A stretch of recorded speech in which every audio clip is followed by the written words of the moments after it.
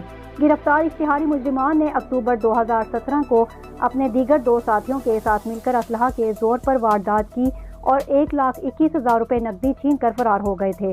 चूँकि वकवा में नामालूम मुलजिमान को SHO थाना मुड रांझा और उनकी टीम ने जदीद टेक्नोलॉजी और रवायती तरीका तफ्तीश अपनाते हुए गिरफ्तार करके उनके कब्जे से छीना गया माल मसरूका भी बरामद कर लिया है, जबकि वकवा में इस्तेमाल होने वाला असलहा बरामद करके नाजायज़ असलहा की दिफात के तहत अलग मुकदमा दर्ज कर लिए गए हैं। मज़ीद तफ्तीश जारी है।